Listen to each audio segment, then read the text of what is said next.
সবাইকে আজকের এই ভিডিওতে স্বাগত জানিয়ে আমি এই ক্লাসটা শুরু করছি।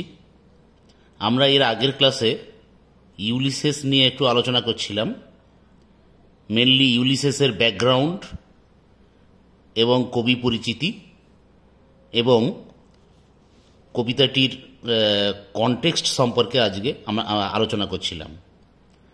আজকে আমরা ফার্দার কন্টিনিউয়েশন মানে কবিতাটির background, context of the poem, কবিতাটির কবি পরিচিতি এবং তার ফর্ম, স্টাইল ইত্যাদি সব কিছু নিয়ে এবং at the same time the source of the poem, the context of the poem, এই সব কিছু নিয়ে আর একটু ডিটেলসে আমরা আলোচনা করে নেব।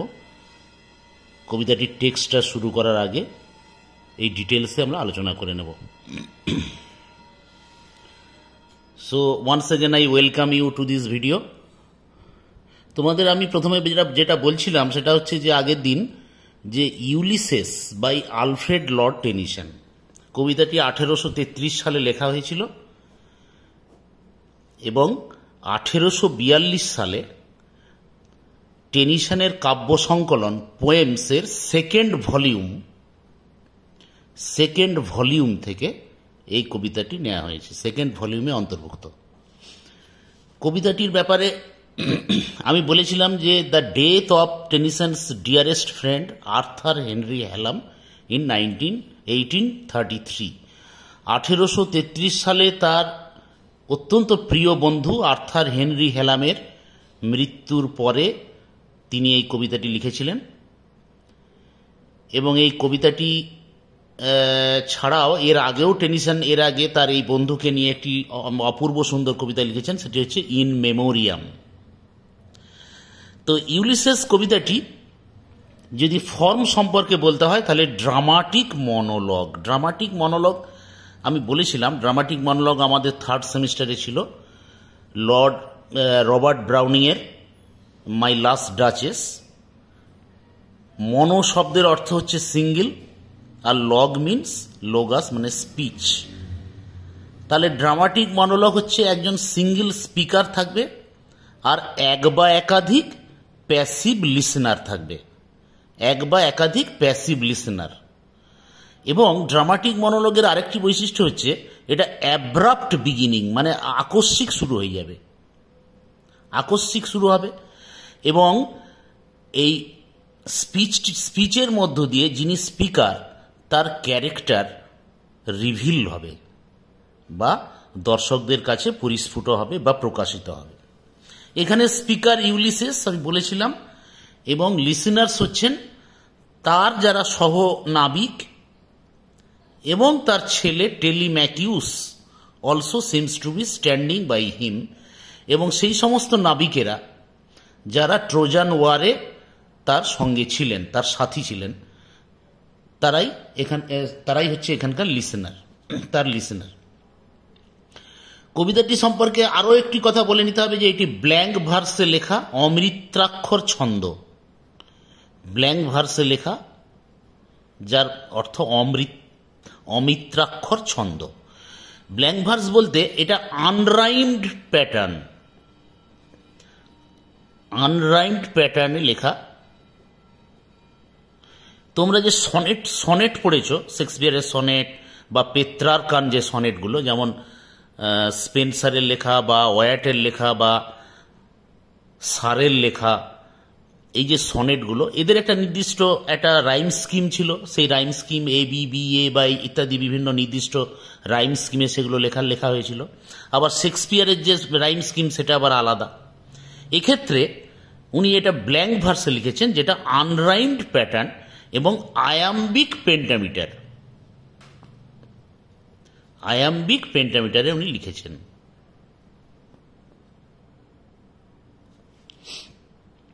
আচ্ছা, এখানে এখন প্রশ্ন হচ্ছে যে এই ইউলিসেস যে ক্যারেক্টারটা, এটা কোথা থেকে, মানে এর অ্যালিউশনটা উনি কোথা থেকে নিচ্ছেন। এই অ্যালিউশন বা উদ্ধৃতি বা উক্তি যদি আমরা বলি, এখানে ইউলিসেসটা কোথা থেকে এলো। ইউলিসেসটা actually the legendary great Greek king of Ithaca. Ithaca নামে ইজিয়ান সাগরে, আয়োনিয়ান সাগরে কোস্টাল এরিয়া একটা ছোট্ট দ্বীপ আছে, সেই দ্বীপটি পাথুরে দ্বীপ, সেই ইথাকা একটি ক্ষুদ্র দ্বীপ, সেই ইথাকার কিংবদন্তি রাজা হচ্ছেন ইউলিসেস। এখন ইউলিসেস যে ক্যারেক্টারটি, এটার অ্যাকচুয়ালি রেফারেন্স হচ্ছে হোমারের লেখা ইলিয়াড এবং ওডিসি, এই যে দুই মহাকাব্য, এই দুই মহাকাব্য এবং দান্তের ইনফার্নো। তাহলে হোমারের লেখা দুই মহাকাব্য বিশ্ববিখ্যাত, এক হচ্ছে ইলিয়াড, 2 নম্বর হচ্ছে ওডিসি। এই ইলিয়াড হচ্ছে হোমার, তাহলে কে? হোমার হচ্ছে বিখ্যাত একজন প্রাচীন গ্রিক অন্ধ কবি, যিনি একজন প্রমিনেন্ট ফিগার ছিলেন। তিনি দুটি বিখ্যাত মহাকাব্য লিখেছিলেন, ইলিয়াড অ্যান্ড ওডিসি। ইলিয়াডটা ফোকাস করছে mainly on the Trojan war, ট্রয়ের যুদ্ধ সম্পর্কে, এবং ওডিসি এই যে মহাকাব্যটি, it tells us the story of Odysseus, also known as Ulysses, অর্থাৎ গ্রিক ভাষায় যার নাম ওডিসিয়াস, ল্যাটিন বা ইংরেজিতে আমরা তাকে বলবো ইউলিসেস। টেনিসন এখানে ইউলিসেসের কথা বলছেন।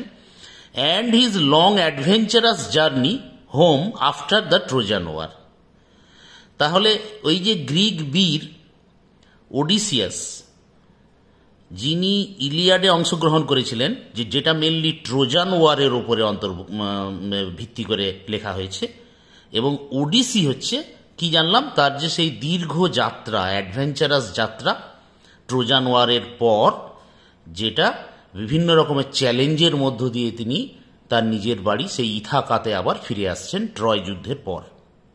চ্যালেঞ্জগুলো কি কি? সেখানে বিভিন্ন দৈত্য, দানব, মনস্টার, গডস, দেবদেবী এবং নানা রকমের প্রলোভন, জাদুকর, ম্যাজিক্যাল চার্ম ইত্যাদি, এই সমস্ত কিছু বা দুঃসাহসিক তার এই অভিযান বা অ্যাডভেঞ্চার, এগুলো সমস্ত অতিক্রম করে তাকে ইথাকা দ্বীপে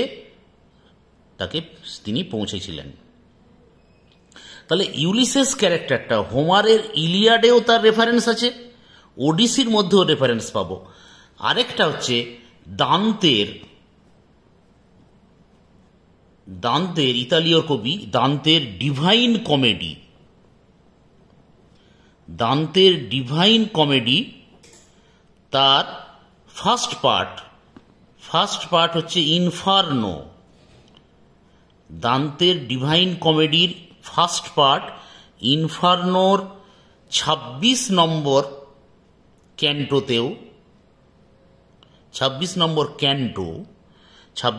ক্যান্টোতেও আমরা এই ইউলিসেসের পরিচয় পাবো, রেফারেন্সটা পাবো মেনলি।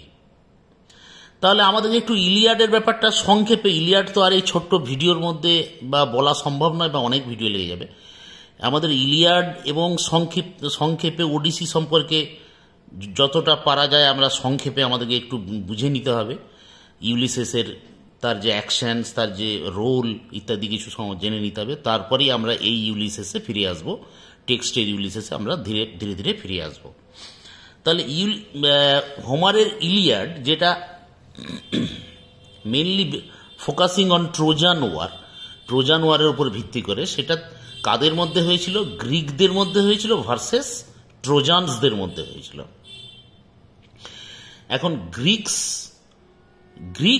গ্রিস যে দেশটা, সেটা কতগুলি ছোট ছোট সাম্রাজ্যকে নিয়ে গঠিত ছিল, একটা বড় দেশ গ্রিস, যেটা ইউরোপে অবস্থিত।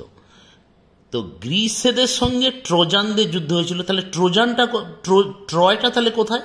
ট্রয়টা হচ্ছে বর্তমানে যেটা তুর্কি, মানে যেটাকে আমরা টার্কি বলছি, তার প্রাচীন একটি নগর, সেটা হচ্ছে ট্রয় নগর। সেই ট্রয়ের অধিবাসীদেরকে বলা হয় ট্রোজান। তাদের মধ্যে যুদ্ধটা হয়েছিল। এই যুদ্ধের কারণটা কি ছিল সেটা আমাদেরকে জানতে হবে।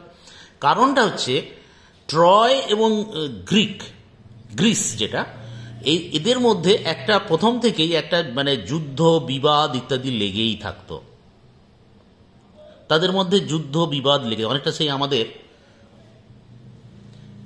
ইসরায়েল প্যালেস্টিন বলতে পারো, অনেকটা ইসরায়েল প্যালেস্টিন বলতে পারো, বা ধরো রাশিয়া ইউক্রেন বা ইন্ডিয়া পাকিস্তান, এই যে মানে ব্যাপারটা এরকম টাইপের। এদের মধ্যে একটা যুদ্ধ প্রাচীনকাল থেকেই, এদের বিভিন্ন কারণে এদের যুদ্ধ লেগেই থাকতো। এই যে যুদ্ধ লেগে থাকতো, এক সময়ে তাদের মধ্যে স্থির হলো যে একটা শান্তি চুক্তি করবে। আমি একটু সংক্ষেপে বলে নিচ্ছি, শান্তি চুক্তি করবে। তো শান্তি চুক্তি করার জন্য ট্রয়ের রাজা হচ্ছে প্রিয়াম, রানী হেকুবা, এবং তাদের দুই ছেলে, বড় ছেলের নাম হচ্ছে হেক্টর, যিনি হচ্ছেন একজন ট্রয়ের সর্বশ্রেষ্ঠ যোদ্ধা, এবং তার বোন ছিল ক্যাসান্ড্রা, এবং হেক্টরের ছোট ভাই ছিল প্যারিস। হেলেন এখানে আছে, হেলেনকে উনি নিয়ে এসেছিলেন, প্যারিস। তো আর অ্যান্ড্রোম্যাকি হচ্ছে ওই বড় ছেলে হেক্টর, যে ট্রয়ের সর্বশ্রেষ্ঠ যোদ্ধা, তার স্ত্রী। এখন এই যে ট্রয়ের রাজা প্রিয়াম, বৃদ্ধ রাজা, উনি তার দুই ছেলেকে, হেক্টর এবং প্যারিস, তখন শান্তি চুক্তি নিয়ে তারা গ্রিসে গেল। গ্রিসে স্পার্টা নগরীতে, স্পার্টা রাজ্যে গেল, যেখানকার রাজা ছিল মেনেলাউস। এখন স্পার্টা, এই মেনেলাউস ছিলেন বিবাহিত, তার স্ত্রীর নাম ছিল হেলেন। হেলেন ছিল অত্যন্ত সুন্দরী, তৎকালীন বিশ্ব সুন্দরী বলা যেতে পারে।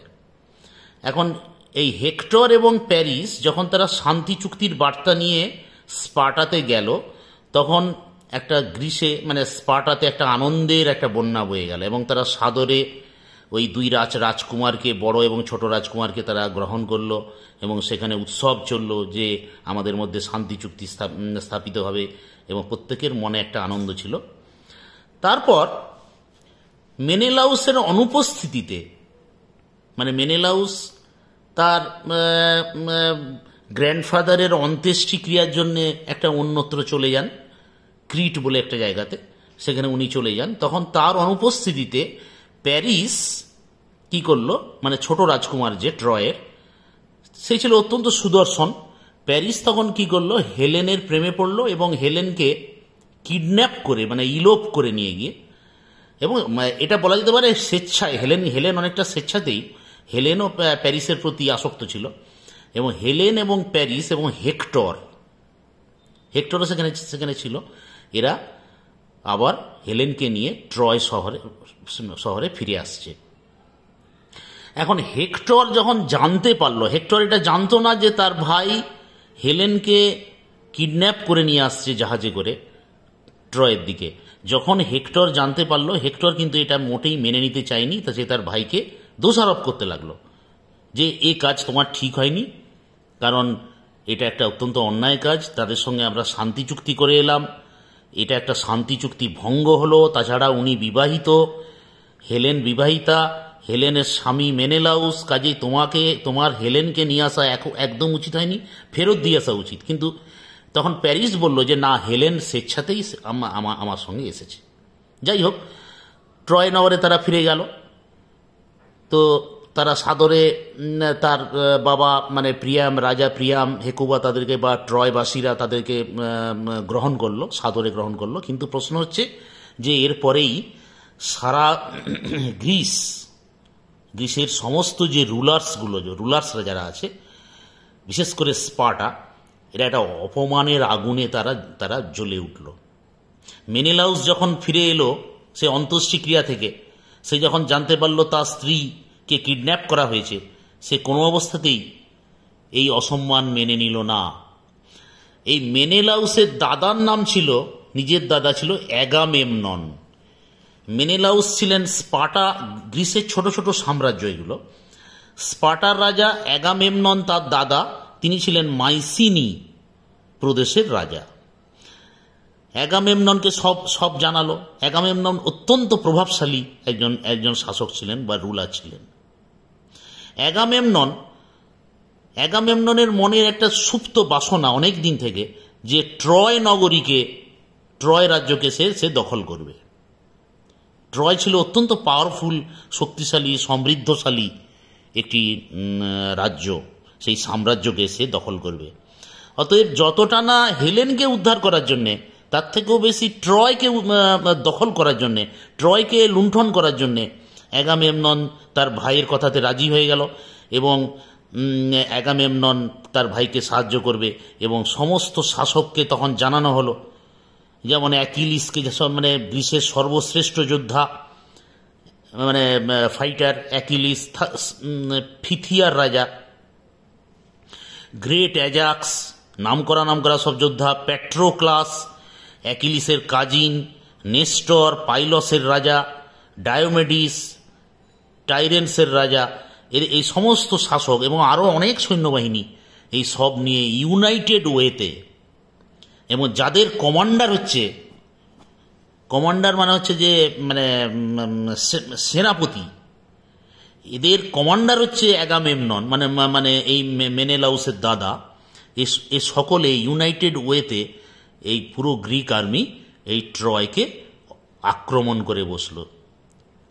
হাজারের ওপরে, মানে প্রায় 1200 রণতরী নিয়ে তারা আক্রমণ করে বসল। এখন ট্রয় এমন একটি নগরী ছিল যে ট্রয়ের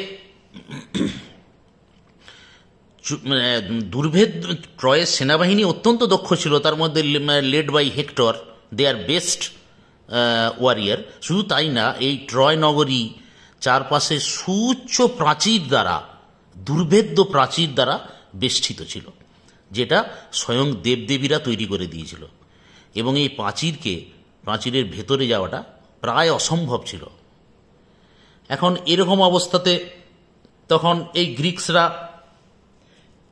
ইউনাইটেড ওয়েতে তারা ট্রয়ের সমুদ্র সৈকতে এসে তারা হাজির হলো এবং ট্রয়কে অবরুদ্ধ করে রাখল, দীর্ঘদিন ধরে অবরুদ্ধ করল। এখন এই যে ইলিয়াডে কিন্তু এই ট্রোজান ওয়ারের কথা বলা আছে, কিন্তু প্রশ্ন হচ্ছে যে ইলিয়াডে যে ট্রোজান ওয়ারটা বলা আছে সেটা হচ্ছে যে ট্রোজান ওয়ারটা 10 বছর ধরে চলেছিল।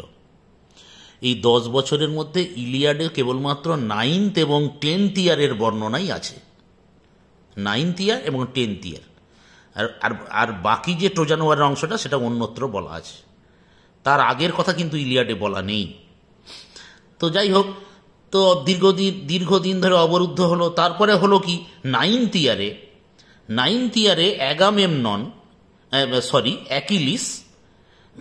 অ্যাকিলিস এবং অ্যাগামেমনন হচ্ছে commander of the Greeks, commander of the army, আর অ্যাকিলিস হচ্ছে গ্রিসের সর্বশ্রেষ্ঠ যোদ্ধা। শুধু গ্রিস কেন, হেক্টরের থেকেও বড় যোদ্ধা। অবশ্য হেক্টরও কম বড় যোদ্ধা ছিলেন না, তবে অ্যাকিলিসের একটা ব্যাপারে অ্যাডভান্টেজ ছিল, অ্যাকিলিসের একটা ডিভাইন প্রোটেকশন ছিল। ডিভাইন প্রোটেকশন মানে অ্যাকিলিসের সারা দেহ এমনভাবে মানে ভগবানের আশীর্বাদ পুষ্ট যে অ্যাকিলিসের কোনো অবস্থাতেই তার শরীরে কোনো আঘাত তাকে কাবু করতে পারবে না, মানে সে মারা যাবে না। একমাত্র একটা জায়গায় তার উইক পয়েন্ট, সেটা হচ্ছে তার হিল বা গোড়ালি। এর পিছনে আবার হিস্ট্রি আছে, কারণ অ্যাকিলিস যখন মানে জন্মের পর তার মা থেটিস হচ্ছেন সমুদ্রের দেবী, সেই থেটিস অ্যাকিলিসকে স্টিক্স নামক একটি নদীতে, যেটা আন্ডারওয়ার্ল্ডের একটা নদী, সেখানে ডুবিয়েছিল অমরত্ব লাভের আশায়, যাতে তার ছেলের কোনো ক্ষতি না হয়, অ্যাকিলিসের কোনো ক্ষতি না হয়। কিন্তু তার যে পাটা ধরে সে ডুবিয়েছিল স্টিক্স নদীতে, সেই জায়গাটাতে ওই স্টিক্স নদীর জল লাগেনি, বাকি গোটা বডিতেই লেগেছিল। ফলে অ্যাকিলিসের সারা দেহটা অমর হয়ে গিয়েছিল, কিন্তু তার গোড়ালিটা হচ্ছে হিল, সেটাই তার উইক পয়েন্ট ছিল। এই জন্য এটা ইংরেজিতে একটা প্রবাদ প্রবচন আছে, যেটা হচ্ছে অ্যাকিলিস হিল, মানে কারো উইক পয়েন্টকে বোঝাতে অ্যাকিলিস হিল কথাটা ব্যবহার করা হয়। যাই হোক, অ্যাকিলিস ওই 9th ইয়ারে হলো কি, অ্যাকিলিস এবং অ্যাগামেমননের মধ্যে একটা দ্বন্দ্ব লেগে গেল, মানে অ্যাকিলিস ছাড়া কোনো অবস্থাতেই ট্রয় যুদ্ধ জেতা যাবে না। এবং আরেকজনের কথা বলা হয়নি, 8 নম্বরে অবশ্যই ওডিসিয়াস, যিনি ছিলেন ইথাকার রাজা, যাকে নিয়ে আজকের কবিতা। ইনিও ছিলেন গ্রিকের দলে। এই গ্রিক সেনাবাহিনীকে বলা হতো অ্যাকিয়ানস, ACHEANS। যাই হোক, অ্যাকিলিস এবং অ্যাগামেমননের মধ্যে, মানে প্রধান যিনি কমান্ডার, তার মধ্যে একটা দ্বন্দ্ব লেগে গেল। দ্বন্দ্বটা কি? ট্রয়ের যে আশেপাশের যে নগরী, ট্রয়কে নয়, ট্রয়ের চারপাশে যে বিভিন্ন নগরী ছিল, সেগুলোকে এরা গ্রিক বাহিনী মানে যুদ্ধে পরাস্ত করতে আরম্ভ করলো, লুণ্ঠন চালাতে লাগলো। এবং তখনকার দিনে এরকম একটা সিস্টেম ছিল, মানে প্রাচীন গ্রিকে, যে যুদ্ধ লুণ্ঠন করার পর সমস্ত টাকা পয়সা তারা উদ্ধার করবে, নেবে, এবং সেখানকার যারা মানে মহিলারা, সেই মহিলাদেরকে যুদ্ধবন্দী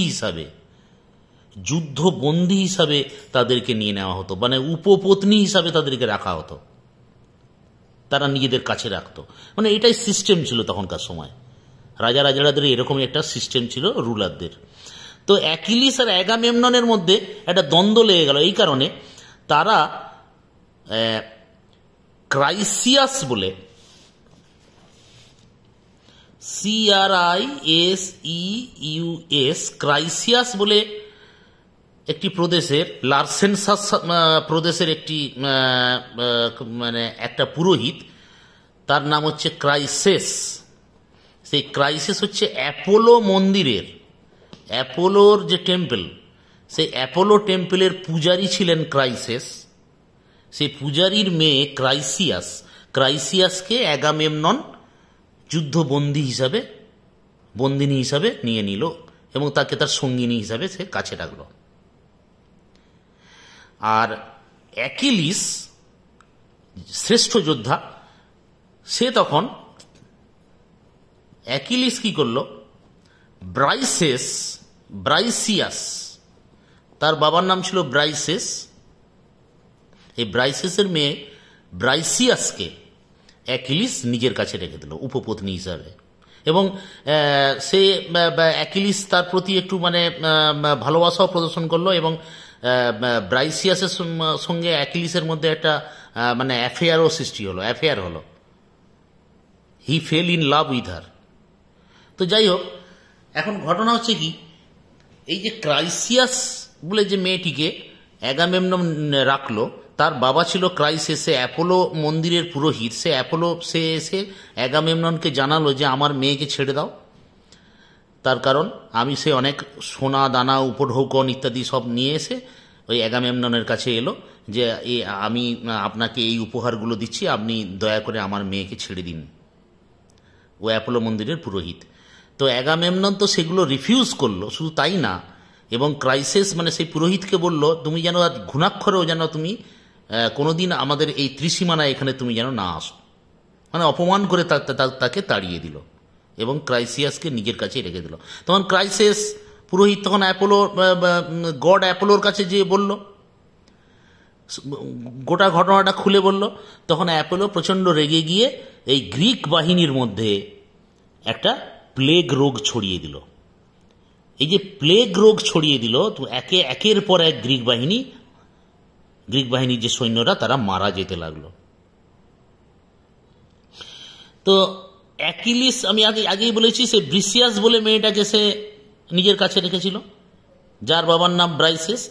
তো তখন অ্যাকিলিস সকলকে নিয়ে একটা বৈঠক ডাকলো যে এরকম ঘটনা ঘটছে কেন। তো ওদের দলে ক্যালকাস বলে, CALCHUS, ক্যালকাস বলে একজন মানে ভবিষ্যৎ বক্তা ছিলেন, মানে অ্যাস্ট্রোলজার টাইপের আর কি, সিয়ার। ক্যালকাস তখন বলল যে না, এই ঘটনা ঘটেছে যে এই অ্যাপোলোর পুরোহিতের মেয়েকে যেহেতু অ্যাগামেমনন রেখেছে, অতএব এই ঘটনা অ্যাপোলোই এই সমস্ত ঘটনা ঘটাচ্ছেন। তখন অ্যাকিলিস সমেত সকলে মিলে এই অ্যাগামেমননের উপর চাপ দিল যে ক্রাইসেসকে ছেড়ে দেওয়া হোক, ক্রাইসেসকে তার বাবার কাছে ফিরিয়ে দেওয়া হোক। তখন অ্যাগামেমনন বাধ্য হয়ে ক্রাইসিয়াসকে ছেড়ে দিল, কিন্তু একটা শর্ত রাখলো যে আমি ক্রাইসিয়াসকে ছেড়ে দিতে পারি বটে, কিন্তু এই ব্রাইসিয়াস মানে অ্যাকিলিসের যে সঙ্গিনী তাকে আমাকে দিতে হবে। যুদ্ধবন্দিনী হিসাবে, অল্টারনেটিভ হিসাবে। তখন এটা শুনে অ্যাকিলিসের সঙ্গে অ্যাগামেমনন একটা প্রচণ্ড দ্বন্দ্ব হয়ে গেল। যাই হোক, এই দ্বন্দ্ব, তখন অ্যাকিলিস কিছুতেই আর যুদ্ধ করবে না, কিছুতেই সে যুদ্ধ করবে না। এবং শুধু তাই না, অ্যাগামেমনন যেহেতু সে রুলার ছিল, তার পাওয়ার অনেক, সে ব্রাইসেসকে সৈন্য পাঠিয়ে অ্যাকিলিসের কাছ থেকে কেড়ে নিয়ে নিজের কাছে, নিজের ঘরে নিয়ে চলে এলো, নিজের ক্যাম্পে রেখে দিল এই ব্রাইসেস বলে মেয়েটাকে। তখন অ্যাকিলিস প্রচণ্ড রাগে, ক্ষোভে, অপমানে সে যুদ্ধ থেকে বিরত রইল। মানে এবং অ্যাকিলিস যখন থেকে যুদ্ধে বিরত রইল, তখন থেকে গ্রিক সৈন্যবাহিনী ক্রমশ ট্রয়ের কাছে পিছু হটতে শুরু করলো। তখন ট্রোজানরা দ্বিগুণ উৎসাহে, আসলে বিপক্ষ দলের যে মেন প্লেয়ার যেরকম হয় আর কি, সেই যদি না থাকে তাহলে যা অবস্থা হয়, ট্রোজানরা তখন হেক্টরের নেতৃত্বে দ্বিগুণ উৎসাহে মানে গ্রিকদেরকে তখন একেবারে মানে নাস্তানাবুদ করে দিল। বহু গ্রিক সৈন্য মারা যাচ্ছে, গ্রিকদের জাহাজে একের পর এক আগুন ধরিয়ে দিচ্ছে, তারা যে বিচ বা সমুদ্র তটকে অধিকার করে বসেছিল, সেই সমুদ্র তট থেকে তাদেরকে তাড়িয়ে নিয়ে চলে যাওয়া হলো, একেবারে সেই জাহাজে পাঠিয়ে দেওয়া হলো। মানে এইভাবে মানে ট্রোজানরা ক্রমশ আস্তে আস্তে ধীরে ধীরে আপার হ্যান্ড নিতে লাগলো। তখন হলো কি, এই অ্যাকিলিস চুপচাপ বসে আছে সব দেখে শুনে। তখন প্যাট্রোক্লাস বলে একজন, সে হচ্ছে অ্যাকিলিসের কাজিন, মানে অ্যাকিলিসের খুব প্রিয় বন্ধুও বটে, আবার কাজিন, ভাই হিসাবে তাকে। তো সেই প্যাট্রোক্লাস বলল যে, অ্যাকিলিসকে বারবার অনুরোধ করলো যে গ্রিকরা তো পিছিয়ে যাচ্ছি, মানে গ্রিকরা তো হেরে যাচ্ছে, তাহলে তুমি যুদ্ধ করো, তুমি নামো। কিন্তু অ্যাকিলিস কিছুতেই রাজি হলো না।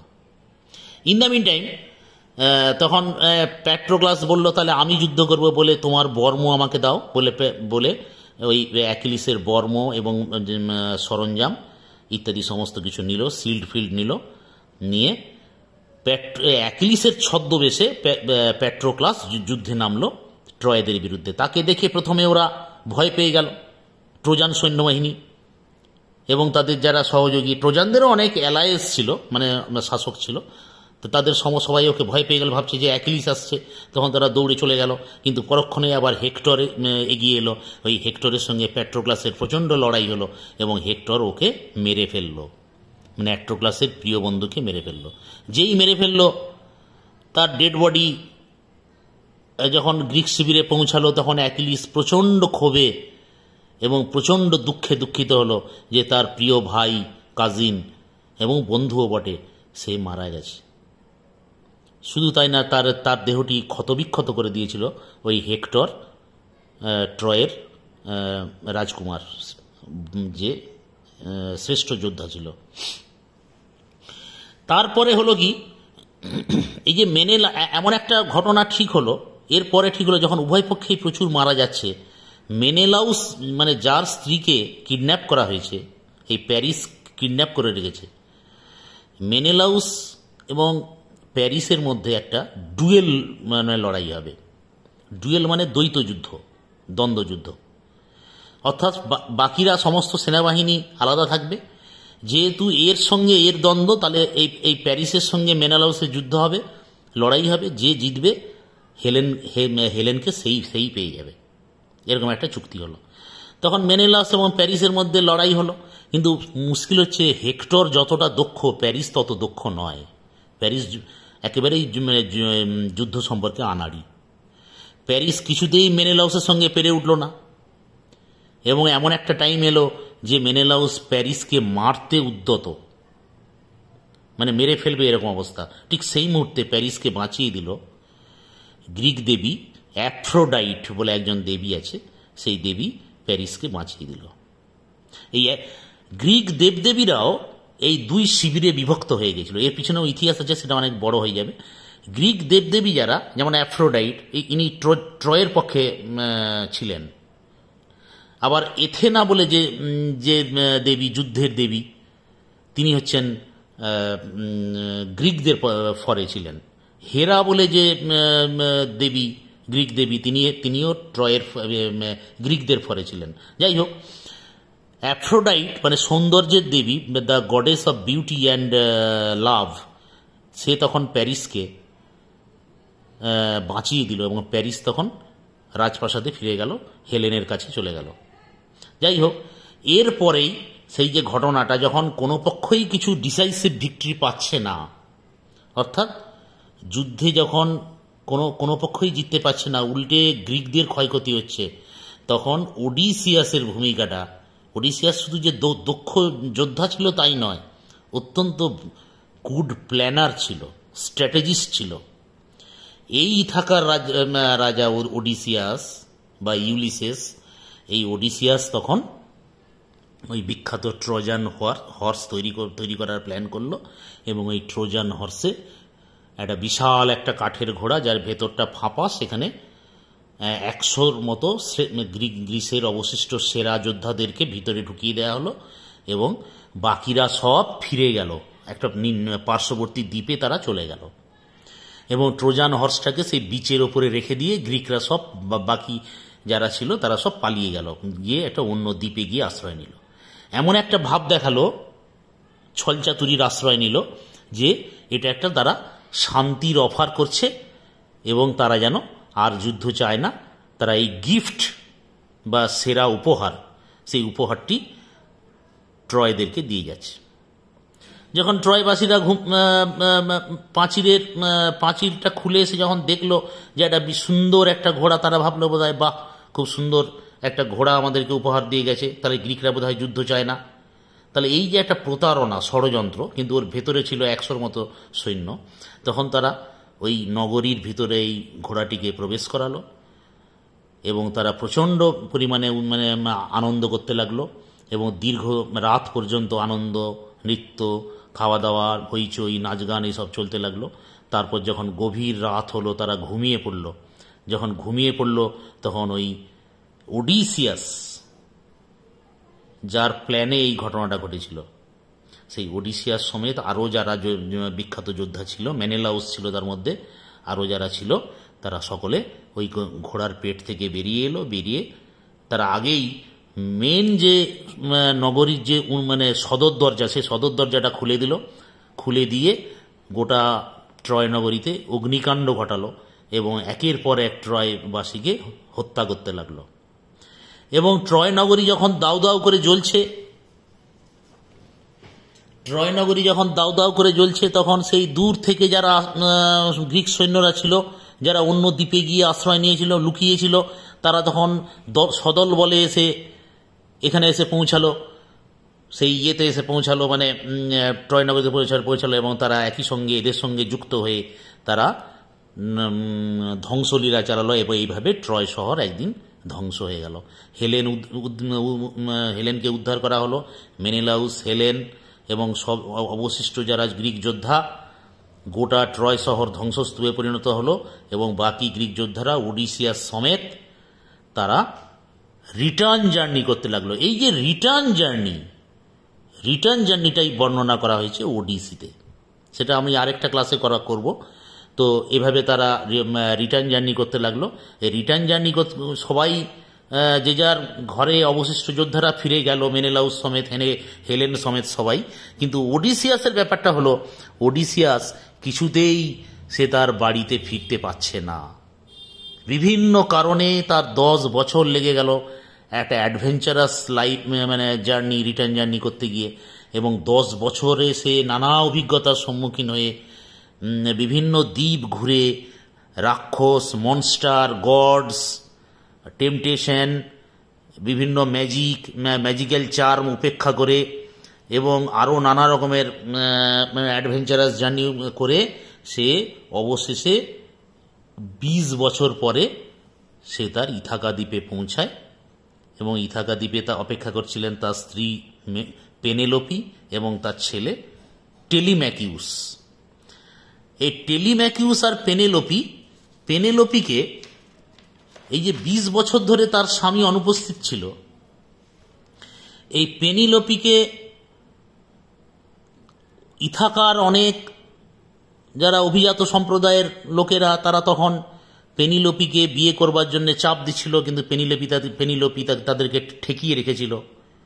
আর টেলিম্যাকুস তখন মাত্র 3 মাস বয়স ছিল যখন এই ওডিসিয়াস এই ট্রয় যুদ্ধে রওনা হয়েছিল, এখন তার 20 বছরের ওপরে, এখন সে যুবক হয়ে গেছে।